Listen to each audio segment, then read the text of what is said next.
Els poetes d'Espardenya, per llur compte, tampoc no podien fer-hi res. També a ells arribava la suggestió del sucursalisme. Adherits o militants als grups republicans, llur influència no era massa gran dins d'aquelles organitzacions, dominades pel sector progressista de la burgesia mercantil. Més tard, Blasco Ibáñez faria més confusionària la situació nacional d'aquest sector de l'opinió pública. Blasco, com Pi i Margall, va dir-se federalista, però el seu federalisme pecava d'un desvinculament total de les realitats concretes de la regió.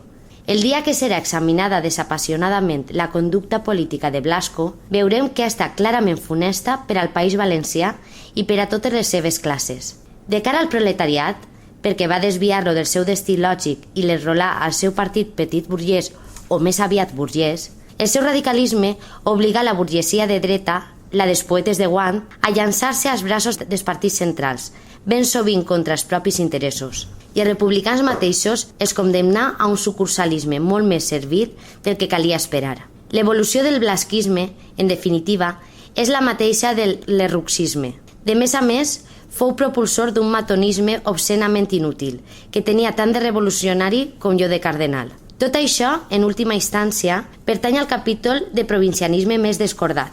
Des del punt de vista que ara ens ocupa, Blasco va significar un obstacle per a la renaixença política, quan ben bé podia haver-se'n apoderat de les regnes. La seva herència pesarà sobre una part del republicanisme valencià del segle XX. Aquells còmics autonomistes que sistemàticament combateren o boicotejaren les autèntiques aspiracions autonòmiques locals. Si dins el blasquisme tampoc no faltaren homes més o menys conscients del problema valencià i fins i tot noblement preocupats per una solució digna, Vicent Marco i Miranda, entre altres, sempre foren contrarrestats o cohibits. La diferència de trajectòria entre la renaixença del Principat i la del País Valencià quan a la respectiva consolidació social en el pla literari i en el polític hauria d'examinar-se a la llum de consideracions molt concretes i complexes que escapen al propòsit d'aquestes planes.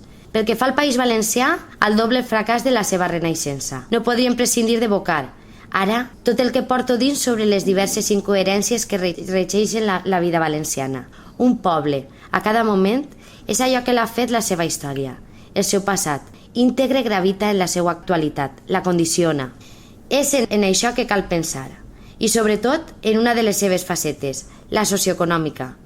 Tota la nostra insurgència del segle XIX i del primer terç del XX no és sinó una manifestació a l'agudesa dels problemes locals irresolts.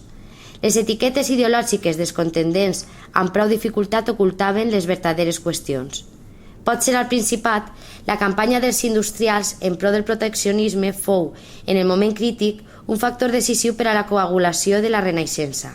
Entre nosaltres, la pugna arancelària, per exemple, no podia ser tan neta ni assumir tant de rigor.